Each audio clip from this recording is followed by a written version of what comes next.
throughout the U.S. at venues such as Give Me Dance in New York City, on the Board in Seattle, and the Yard on Martha's Vineyard, as well as in Benin, Africa. Sarah is a co-director of the Lehigh Valley Dance Exchange and a licensed massage therapist. Sarah is currently an assistant professor of dance at Cedar Crest College and has been on the dance faculty at Lehigh University, Muhlenberg College, DeSalle University, and the University of Southern Mississippi. In 2007, she completed a Fulbright grant studying voodoo ritual dance in Benin, Africa, furthering and ongoing inquiry into sacred dance forms. In 2008, Sarah founded DanceLink to promote community and to use the wisdom of the body to unpack the big questions, often spiritual in nature. DanceLink projects have received funding from the Pennsylvania Partners for the Arts, the Culture Coalition of Allentown, the Lehigh Valley Dance Exchange, the Lehigh Valley Engage Humanities Consortium, and the King County Arts Commission. Sarah received a BA in French and European Studies from Connecticut College, so a fellow Camel, and an MFA in dance for the University of Washington. Please welcome Sarah Carson. Thank you so much for that lovely introduction. Hello, everyone. I'm delighted to be here. I want to start by asking everyone to put one hand on their heart and lift one hand in the air towards the screen, and just go ahead and take a moment to inhale through that hand on your heart and exhale out through the palm facing the screen. Just taking a moment to balance your attention, taking a moment to have your physical self for a moment, and having simultaneously your digital community as well. So recognizing that we have bodies, even as we connect into our digital work, and we are all in this work together. So thank you. Also, just want to invite you, if it's easy, to reach down and place your hand on the floor, or if not, simply press your feet into the floor and feel it more firmly into the earth. I just want to take a moment to honor the sturdiness of the earth beneath our feet, to honor its support, and to recognize that no matter how precarious or unstable the present moment may feel, that the earth has been under us all along and is there still. And of course, I'll give a shout out to the indigenous communities who have a sacred connection to this land, had that connection before us, and who have it still. So I'm going to take a moment to share my screen. I have a little PowerPoint.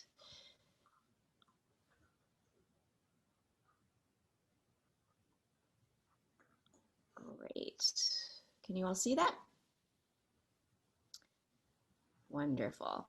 All right, so today I'm going to be talking to you about a project that I spearheaded back in 2017.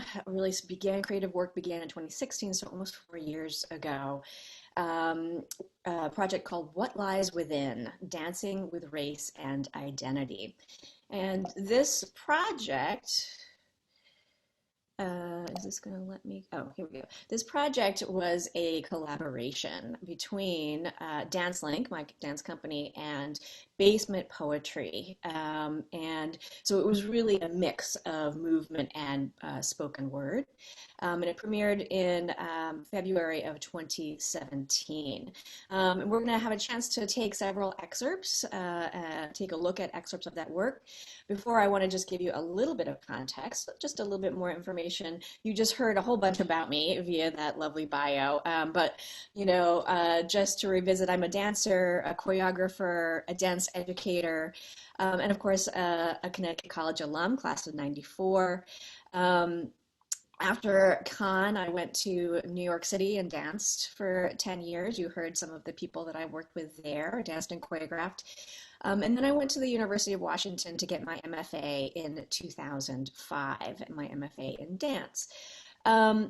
And so, out of grad school, I had a few experiences, which I'll talk about in just a bit. But the sort of piece that relates most to what we're talking about today is DanceLink, which I created in 2008. It's a project-based company that seeks to bridge ideas, understanding, and um, bridge ideas, people, and understanding through the power of movement. Um, DanceLink, my work with DanceLink really understands the body to be the seat of memory, emotion, complex thinking, and deep belief um, that words can't always properly express. And so, as such, the process that I use really invites the wisdom of the body in to help unpack the big questions. These questions for me often end up being spiritual in nature, but not always. Generally, the work, I see dance making as a form of thinking, as a form of processing, of using the body and community to help figure out how I really feel about certain topics, not just me, but us as the community. And so some of those projects have been this one. This was the inaugural project called Spider Dance. This was an evening length work that looked at the interconnected webs of the life that we weave. Another project was this one called The Unbelievable Beauty of Being Human, which was an interactive improvisational based program. Another program was the Cloud of Unknowing, and this was a showcase of works all dealing with unpacking how we face not knowing the future, how we face this idea of uncertainty. And of course, the Cloud of Unknowing is a text, a spiritual text that was also referenced in the creation of that. And so there's been lots of work through the years that brought me towards what lies within. Just before we get into a little bit more of who was involved in the makeup of what lies within, I just want to go through just a little bit of background about how I came to feel called to make this work. Um, as was mentioned in my bio, I did do a Fulbright to West Africa, to the country of Benin. This was a follow-up on my graduate work at the University of Washington, where I was looking at sacred dance and ritual. And so in Benin, I was looking specifically at voodoo dance. My experience in Africa was amazing and also extremely challenging. I was looking forward to the experience of being in the racial minority. I knew that I had enjoyed the privilege of being racial majority most of my life living here in the US. However, I I think that going over there, my experience was challenged because I lacked the language to describe the angst that I was feeling. I knew I had privilege, but I just didn't really, I hadn't done the work of facing my own whiteness and all of what that meant. Um, and I came to recognize that this was just the beginning of a long journey of discovery and, in essence, disillusionment. So that happened, and then I came back and started to work in academia and got swept up in a variety of different things until I met this woman, Cara Bender. She was actually a neighbor of mine in Allentown, Pennsylvania, where I live. She also happened to be the national organizer and trainer with Crossroads Anti-Racism Organizing and Training. And we had some conversations. She talked to me a lot about her work, and I realized it was time to go back and really investigate and wrestle with some of the challenges and discomfort that I experienced in Africa. So she was the one who really got me started along the idea of making a dance about this. Next up, I met Chloe Cole Wilson, who is the artistic director of Basement Poetry. Just through a showcase that we were both involved with at the Ice House in Bethlehem. And I realized that she would make a great partner in walking down this road of discovering race and really thinking about the racial injustice as it has presented in our country. So those are really the key players, all the major key players in place that sort of came together to create this program. Without saying too much more about the process, I'm going to have us take a look at the first 10 minutes or so of the project, and then I'll tell you a little bit more about the process. So here we go. Hopefully the video will play smoothly.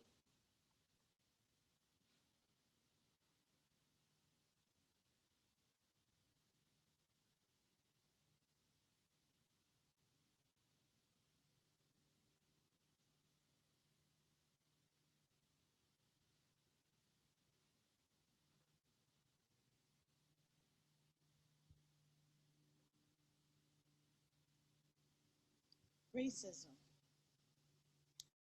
Racism is division. There's blatant, undeniable division, imposing fears, inhibiting hopes, dismaying many. We believe we have rights, yet we close our eyes to the bigger fights.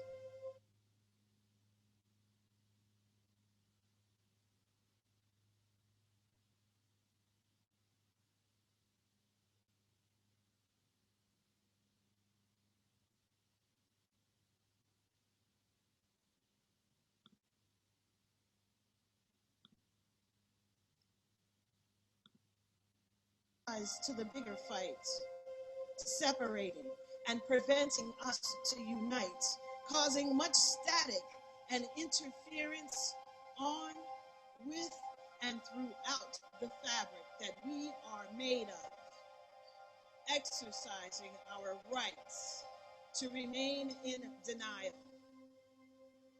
Racism divides. It weakens and denies us of coexisting and intertwining harmoniously. We deny ourselves from truly benefiting from nature's beauty called life. Racism is division, undeniable division. It gets in the way with all of its complexities, maintaining uncertainties, interfering with our inner truths. Racism is division, denial, entanglement, uncertainty, fear, brick by brick, creating a wall that must come down.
skin is a sacred text, wrinkled or smooth, scarred or sun-kissed, red, white, brown, or black.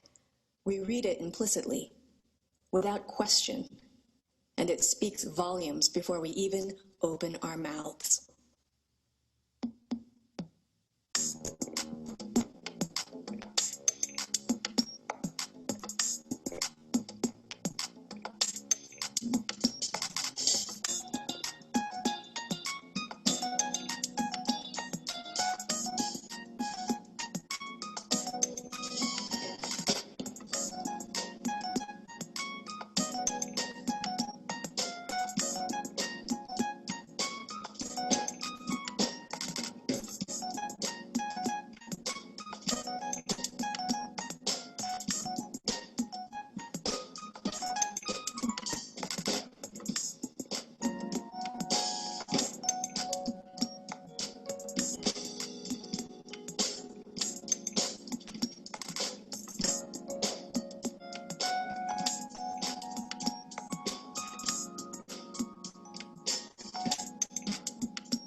I am German, English, Swedish, and Irish, a classic American mutt who has lost a meaningful connection to any of these heritages. I am the girl from the ghetto, depending on the system to take care of me and my kids. I am a first-generation Italian-American, knee-deep in the roots of the land of opportunity, picking my own money that grows on trees.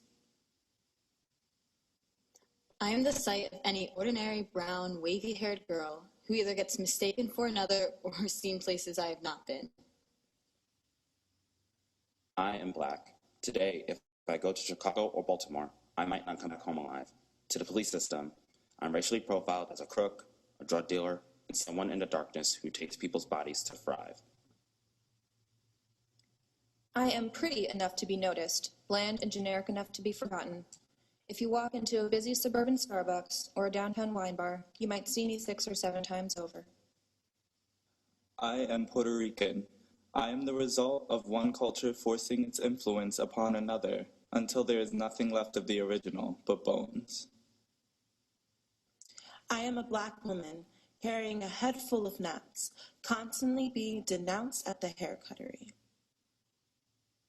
I am the misconception of what it means to be a Latina, having to carry my whole family on my shoulders, all 20 of them in one house. I am normal, not thinking about my skin color, not thinking about my race, ethnicity, history, present day, not thinking.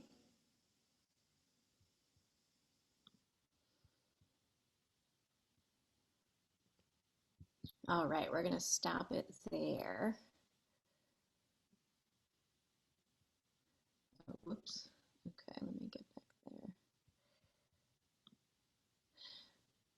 Sorry, I want to get to the next screen. All right, so you can see from the excerpt that first of all, I just want to say a few things. First of all, I should have mentioned if you have any comments that you want to say in relation to what I'm saying or the excerpts, please feel free to enter them into the chat, as well as any questions. I'm hoping that we'll have some time to address those towards the end.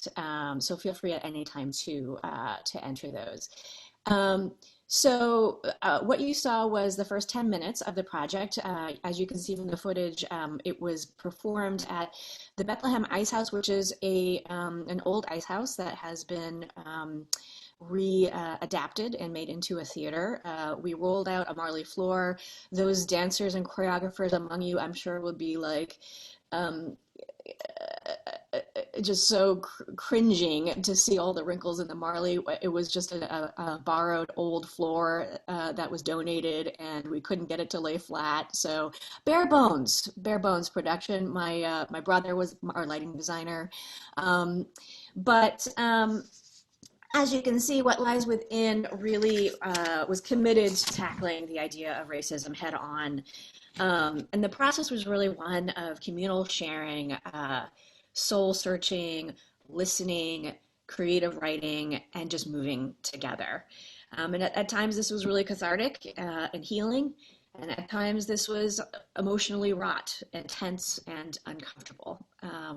But the main goals of the project I have before you, which were to engage in a communal discussion around racism, to create an artistic outpouring that captures the complexities of the issue as it arises from our exploration, to connect artists across race and across discipline, and to spark future discussions of racism towards individual and communal healing. And I feel like we really were able to accomplish most of those goals, most if not all.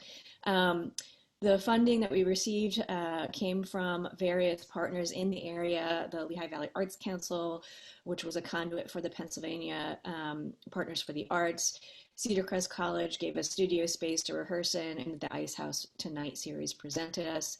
The cast was composed of 8 DanceLink members and 3 basement poets.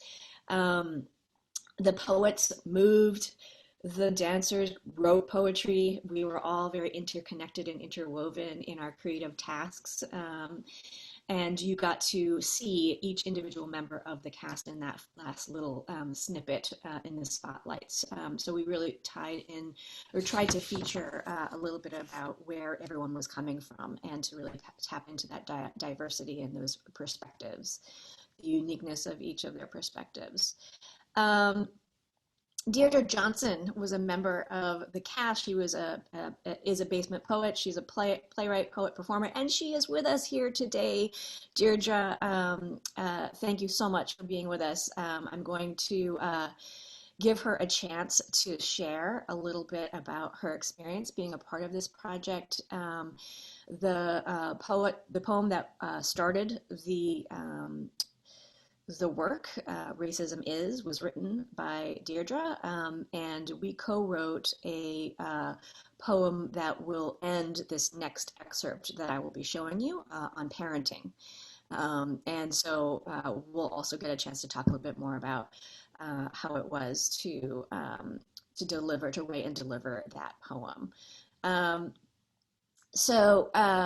Before we dive into that second excerpt, I just want to say, I'll talk a little bit more about what the creative process looked like. It was a two-part creative process. Each session lasted about 6 weeks. We started in the fall of 2016, where we were able to participate in the Critical Cultural Competency Workshop led by Crossroads Anti-Racism and co-led by Cara Bender, who I introduced before. And there we were introduced to really interesting information, certainly key concepts in terms of key cultural competency, but also I was introduced to white supremacy culture as defined by Tima Okun and Kenneth Jones in their article, White Supremacy Culture 101, which was a real learning experience for me. And then in the wake of that day-long training workshop, we came together as a cast to various process sessions, and a lot of the poetry was written during this time as well. Cara Bender took the lead during this fall session, and then the next 6-week session happened in January and into early February, winter 2017, which was the main creative phase. Some of the choreography that was woven in there was pre-choreographed, was stuff that I had worked with and developed with the company.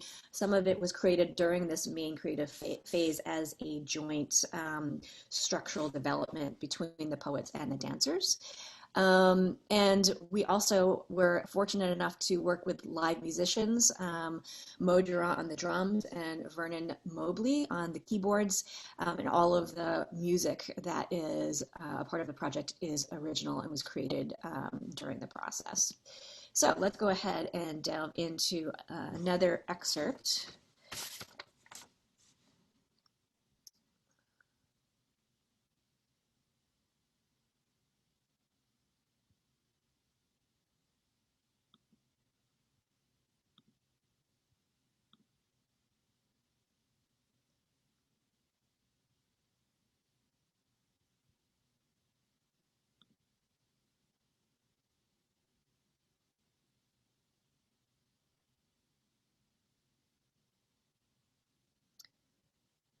Here we go.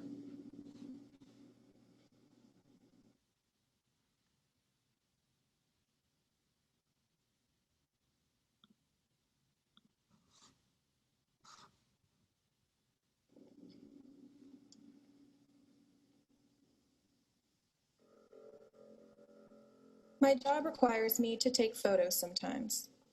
Photos of people milling about and greeting each other on the first day of an industry-wide candy conference, networking, making plans, or just catching up. Photos of people in a hands-on exercise at a caramel course during moments of concentration, interaction, and laughter. Usually, after taking a couple dozen shots, I check my camera.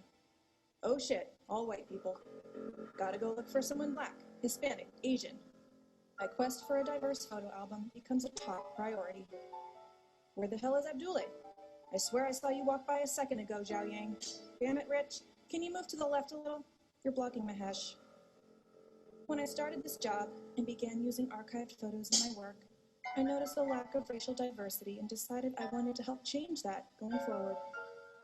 I don't know what's worse, that these types of thoughts run through my head when I have a camera in my hands, a crass and contrived effort to create the perception of diversity, or that no one before me seemingly made a similar effort as an example to follow. Maybe no one noticed. No one knows I create little diversity projects for myself. I would never tell anyone I work with. I'm not sure how they would react. Maybe they would think I'm making a bad joke. Maybe they would think I'm exploiting the presence of people of color by seeking them out for the purpose of creating the perception of a more inclusive, politically correct, non-discriminatory bag of Skittles taste the multicultural, multiracial rainbow. I don't know what it feels like to be the only African American on an otherwise all-white board of directors. I don't know what it feels like to be passed over for a job because of the name at the top of my resume, even though it lists all the reasons I'm qualified. I don't know what it feels like to be a professional person of color in a sea of whiteness, responsible for representing my race, so I better not screw up, and yeah, I should probably wear a suit even though it's not required.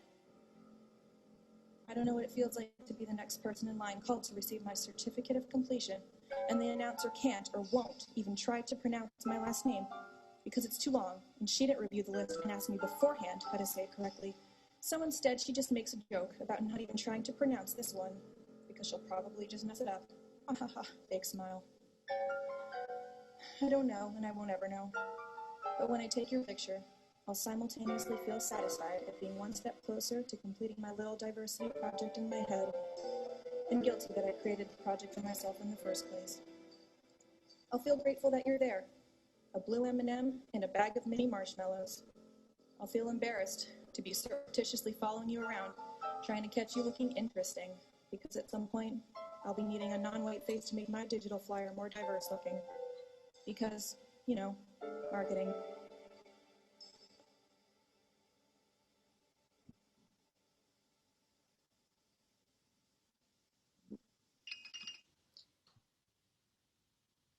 We're going to jump ahead here to the next segment.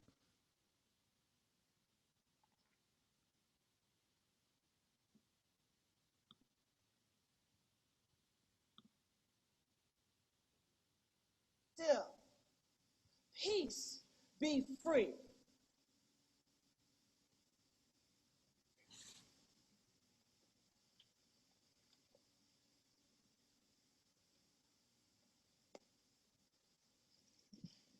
I stare at the mirror, afraid of my own reflection. I brush the kinks out of my hair till it looks like patches of wool running so close to my scalp. I figured hot combs will make me look more human, less wild and unkempt. I wear a lighter shade of foundation to hide the dark marks and blemish-driven scars that make me darker, reminding me of the melanin that hides right underneath my flesh.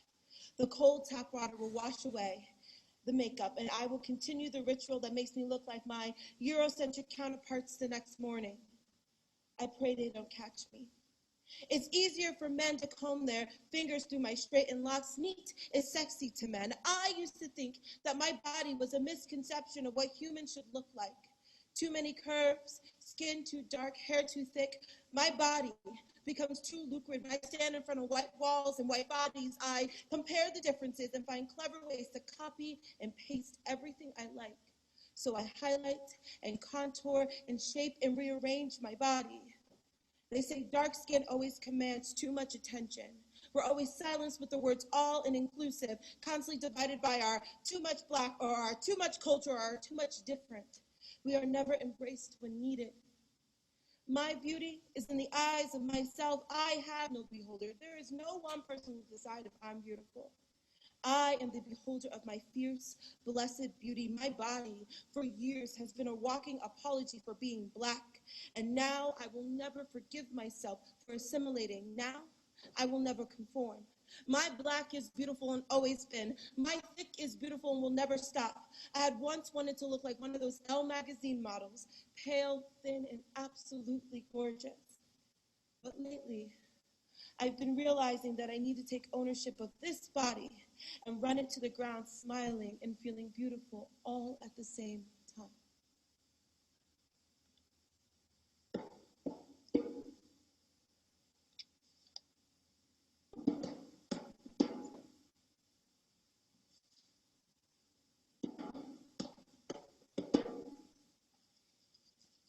The Spanish language, Español, derived from the Castilian language, Spanish,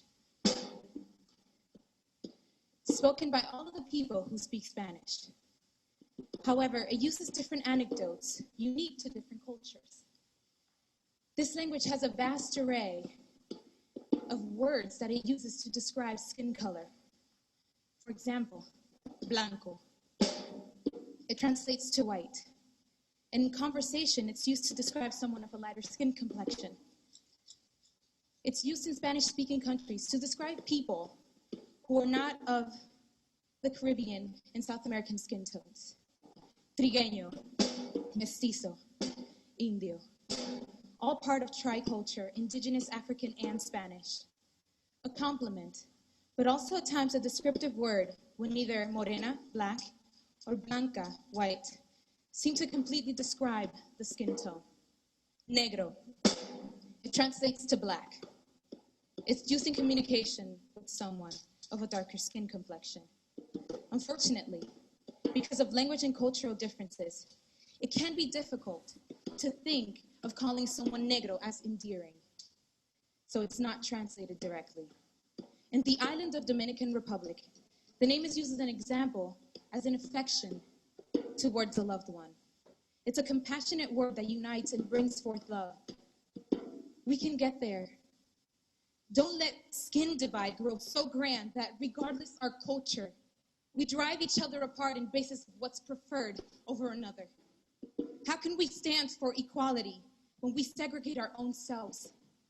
How do we look past the unfairness of what defines beauty if we ourselves neglect to see the beauty inside of us?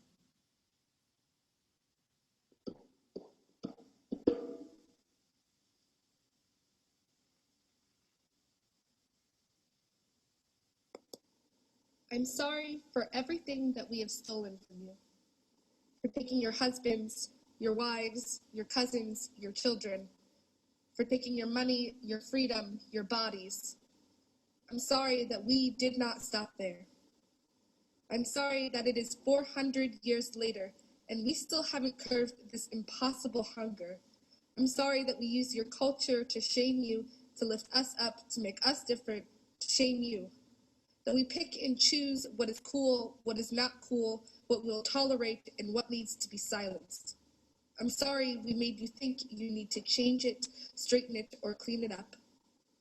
I'm sorry that you do not feel safe, that there are some of us that hunt you down, that they want your blood, that they want it on their hands, that there are no consequences. I'm sorry that they have succeeded. I'm sorry that they still do. I'm sorry that you could not breathe. You could not breathe. You could not breathe. You could not breathe. You could not breathe.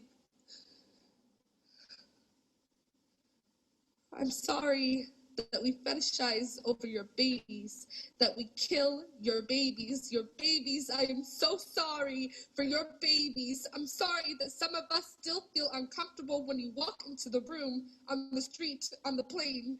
I'm sorry that it is so ingrained in us. I'm sorry that I am guilty too, that I didn't know about white privilege, that it plays a role in everything I do. I'm sorry I didn't believe it until we went to the makeup counter and they didn't have your shade. Until we put all your products in the ethnic aisle, until we called you a terrorist in the cafeteria. I'm sorry I did not know any better. I'm sorry I did not say anything. I'm sorry it took this long. I'm sorry that this apology is not nearly enough.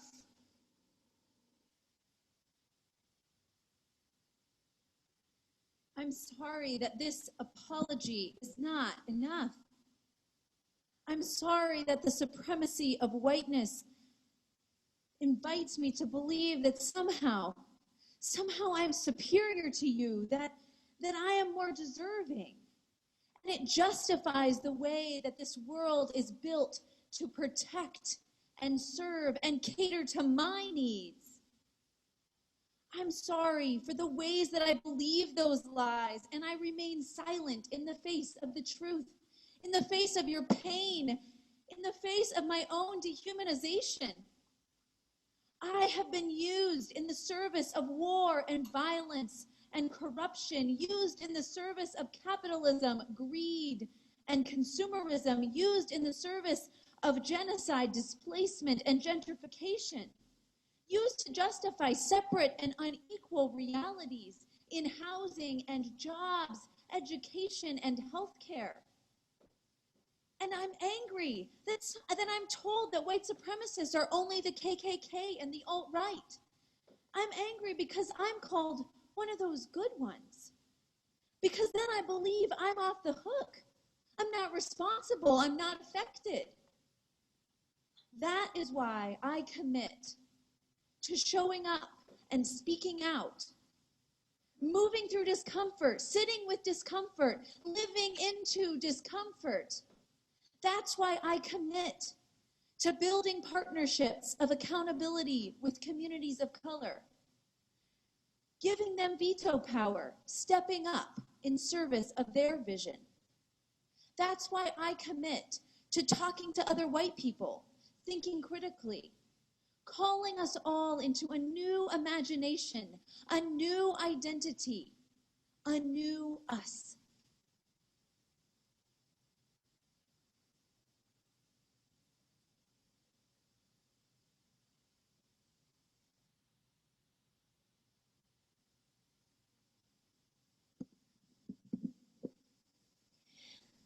As a parent and a spiritual being, I desperately want my son to understand that all people are created equal. We are created equal. To value everyone, no matter their color, their orientation, their religion. My son's color seems to threaten ignorant minds that cannot see him beyond his complexion. To know deep in his soul that everyone is worthy of love and respect. He deserves love and respect. But the truth is that he has been born into a world that does not illustrate this ideal. Societal keys were never granted for him to be free, and I fear he will suffer unjust inequalities. Every day, as he heads out into the world, I wonder what experiences will shape his vision of the value of difference, the value of the other.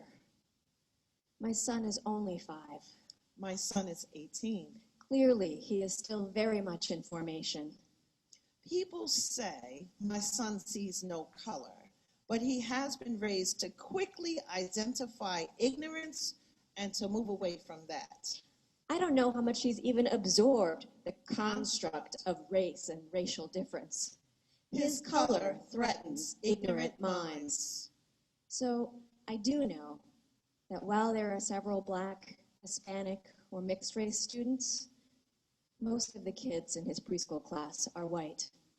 I've been thinking that maybe my son should go by his middle name in the real world so he won't be denied. Since it's less ethnic, he'd be less likely rejected before his credentials were ever acknowledged.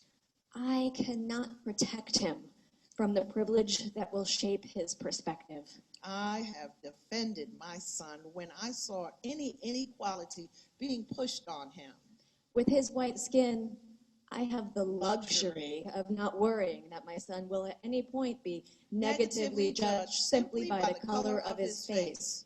My son had a teacher who tried to label him as a deviant child when I know I did not raise him to be wild.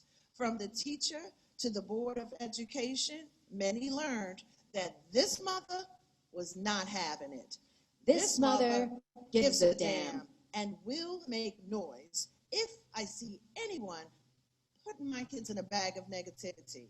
I have confidence that he will not be stereotyped and assumed to be less intelligent or wrongly mistaken for a drug dealer, a gang member, or a criminal. Maintaining his dean's list status, mastering his chess game, and Scott Joplin piano pieces are my son's desires. He's too busy working on his self-development, which has no room for gangs or crime. How can I communicate the magnitude of the injustice that surrounds him? My son has learned mantra, peace be still. How can I help him understand the ways that his life is easier simply by being born into the dominant majority. My son has been taught to recognize one's character's defect, and that is something that he can reject. I can only model my ideals by my own behavior, by trying not to hide or shelter him from the injustices of the world. I can be there for my son in this unjust world by not pretending to be perfect or immune to bias.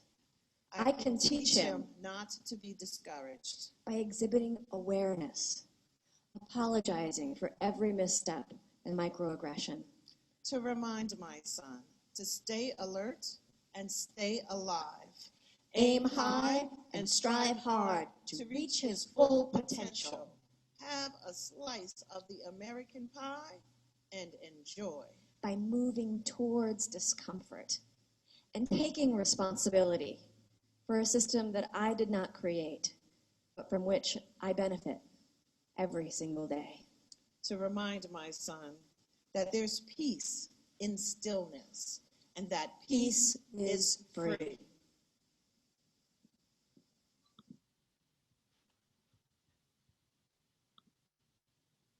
All right. So I'm going to stop that screen share and invite Deirdre into the conversation here. Hello, welcome Deirdre. So that's a lot. That was a lot to take in. And again, I welcome any comments again in the chat. But Deirdre, we worked together. Well, both of the poems were actually written. Those parenting poems were written separately, and then you spliced them together. Can you talk a little bit more about that process? Oh, we can't hear you. We got to unmute you.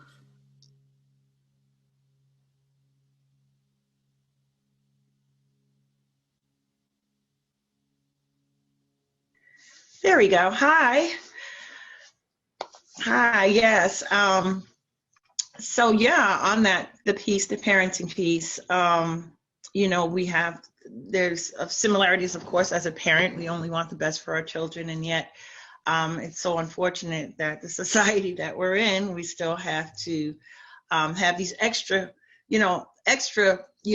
concerns because of race. But it was a honor and a joy to be a part of this project. And what I wanted to really portray is that in its truth, because my son is, but at the time that the piece was written, doing his Dean's List thing, and his priorities have nothing to do with the stereotypes, which even I portrayed in when we were doing the I Am pieces, the stereotypes of I'm waiting for the government to take care of me. It's strictly a stereotype. That's not how I was raised. That's not what was around me, but that is the picture that's put out there. And so it was so important to bring all of this stuff in this piece for us all to see, to take a moment to kind of look at ourselves and how do we see things? How are we perceiving things? And are we honestly judging someone? We have to think about, I have a poem about that, but I don't want to take up too much time, but yet I will share this poem because it does kind of sum up my feelings of that piece and the whole piece of how we identify our feelings in general and our thoughts and thinking about, why we do the things we do. Certainly. I would love for you to share that poem, Deirdre. It's awesome. I also, before we get there though, I wondered if you can talk a little bit more about what your experience was in terms of the creative process of making this piece. I know that you were with us for the cultural competency workshop and for both phases of the creative phase. And I know I have my perspective, which I've been sharing a whole bunch of, but I'd love to hear from you. Okay, sure. Yeah, we definitely dug deep and got to go to the anti-racism conferences. There was one in Philadelphia that we traveled down to, and I was amazed at actually the outcome of how many white folks were a part of the conference wanting to be aware of these racial indifferences that should not exist, but they do.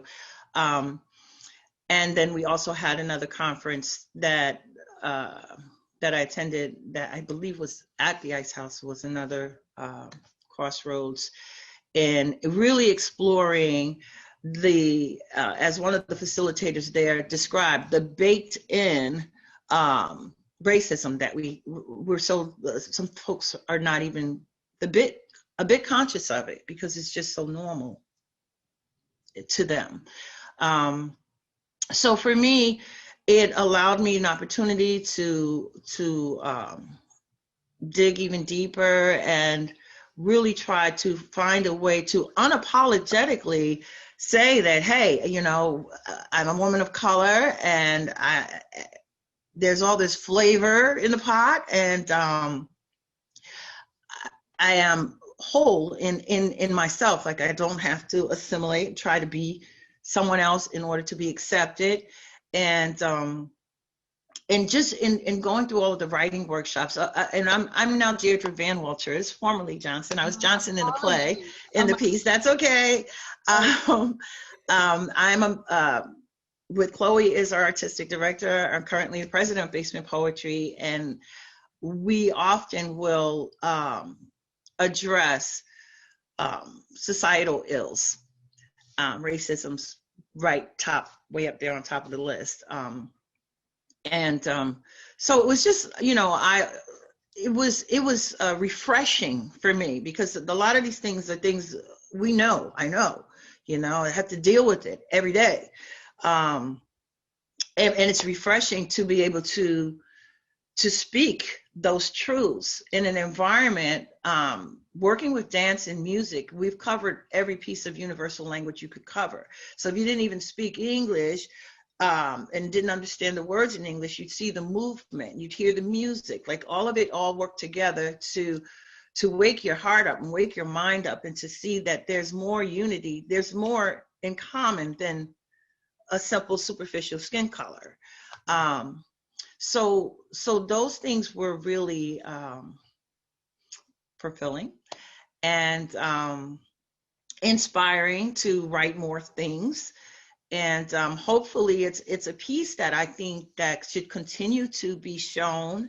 And I think that the choreography, credit to you, Sarah, the choreography and especially that first piece where the two are dancing together, you kind of show there are the similarities, but the differences, the conflicts, the whole movement of that's kind of what we're in, you know, that was a dance version, and the other dancing where everyone's in the box and everyone's running, you know, there's a whole piece to that, which I'll let Sarah go into because I know she wants to know my experience.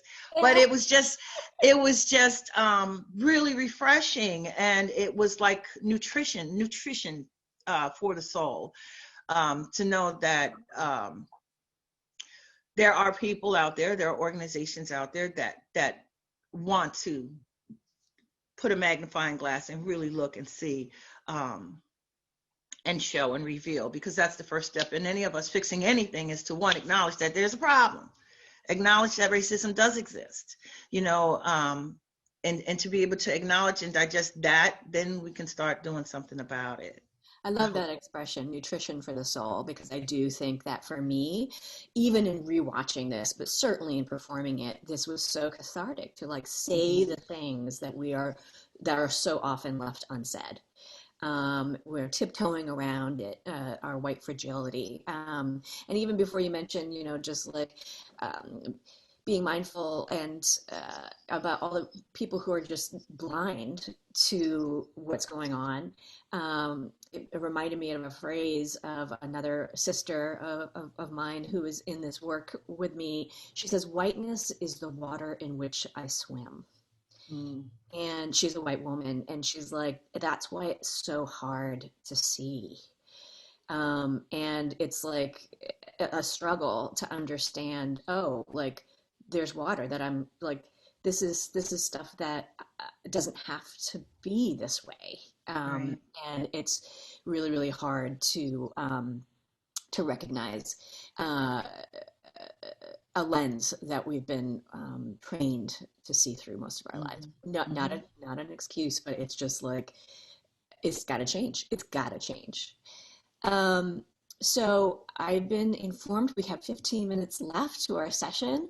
I do want to give you one last peek at sort of how the project resolves itself. But I also would like to save a little bit of time for questions and comments. And also I want to finish our time with Deirdre's poem because I think it's really inspiring. So let's jump into that last excerpt.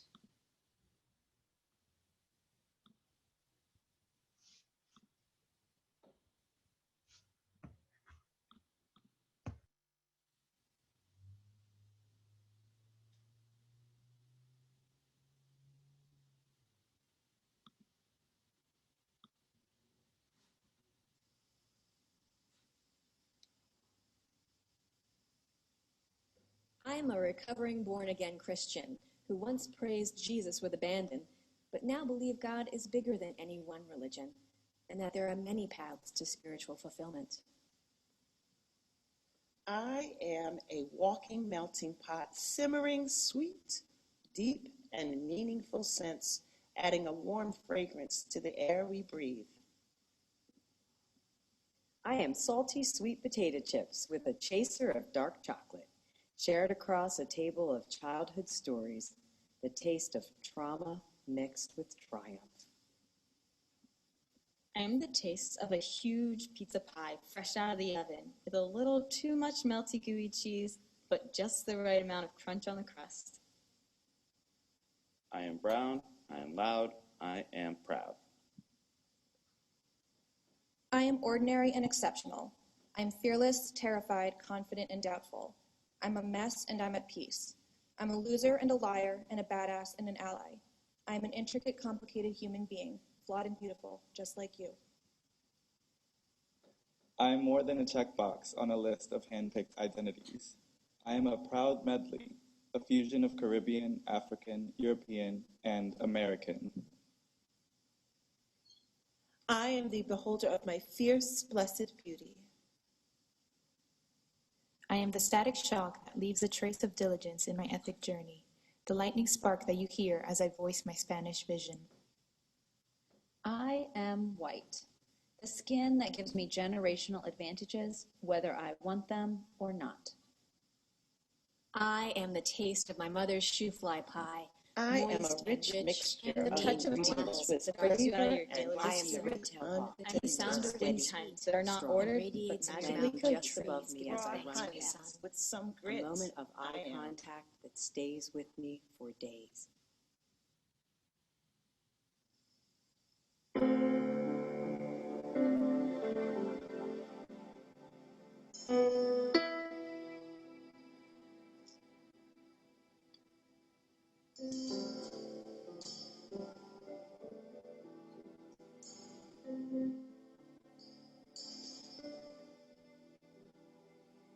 That might have been if there was no colonial conquest, if there was no repossession of tribal lands, if there were no communicable diseases against which indigenous populations had no defense, if there was no mass killing and relocating of American Indians, if there was no transatlantic slave trade, if there was no invention of racial difference to justify oppression, if there was no betterment at the expense of another's well-being, if we could have all figured out a way to live in peace, working for mutual benefit, working for communal stability by building one another up, working for the common good instead of individual gain, working to embrace difference and be inspired by the richness of our diversity, working to fulfill our individual, communal, and worldwide potential without strife, without greed, without fear, without oppression, with dignity, with connection, with authenticity, with respect, with knowledge born of listening, with patience that defies agendas, with love that transcends limits. What might have been is always lost to what is. The raw material, the building blocks, the launching pad towards what we want to be. Skin is a sacred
The America I dream of is not white and black, walking perilously through space with no idea that white is white and black is black. No, I refuse to pull the color lens from my eyes. I love seeing the world in color. That is a gift, so why take it from the able? The America I dream of has a force of men and women protecting and not taking black and brown bodies, but holding them as they do white. The America I dream of has no system, has no census, where if I check black, it will determine the statistics of the cities I live in and add more police force, more cameras to watch us, more programs to save us from our melanin. The America I dream of has reparations that are from being earned from years and years of African exploitation.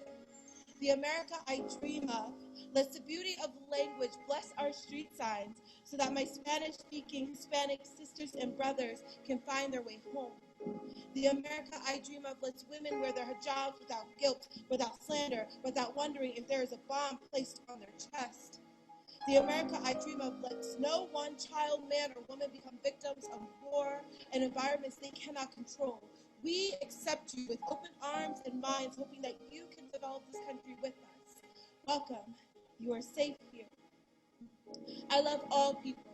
Every shade that is present is absolutely stunning. I especially try to love my people so much more. Love is not granted for my brothers and sisters when actively walking into a salon, a grocery store, driving a car at night, coming home from the grocery store, when asking for help. We are all sunset in life. We are all powerful human beings, but we must not stay silent.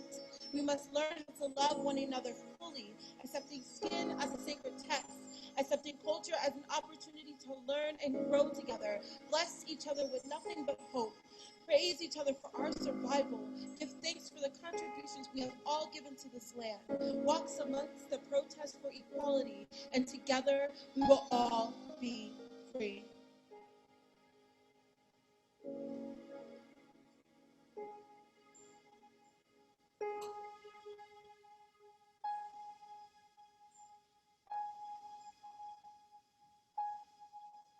Skin is a sacred text, wrinkled or smooth, scarred or sun-kissed, red, white, brown, or black. We read it implicitly, without question, and it speaks volumes before we even open our mouths.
right, so there's the end, the only time in the whole piece when we are all moving in unison.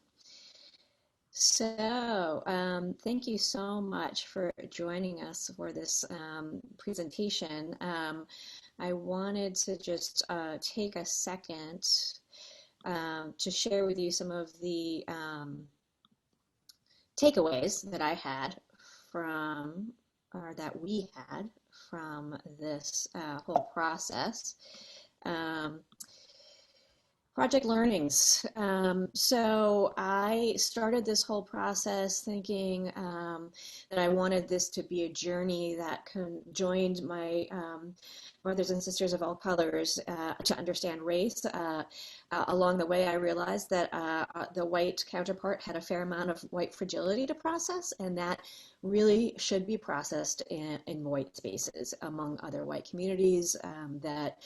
That is the best place for that to happen, so that we don't place the burden, another burden yet again, on our brothers and sisters of color of needing to comfort white angst and shame. You know, they've had enough to process. So that was a learning for me. I had this utopian vision that we could all do this together, and I realized that that's not the case. I also learned that for myself, in terms of the producing of this project, to really be on guard and try to interrupt white supremacy patterning whenever possible. Of course, it's always there. It's deeply ingrained in me. But there were times throughout the process where I just sort of went on business as usual and sort of was, reminded at various times, no, Sarah, this is not how you should do things. Take a step back and consult everyone rather than just go through business as usual. So that was a learning for me.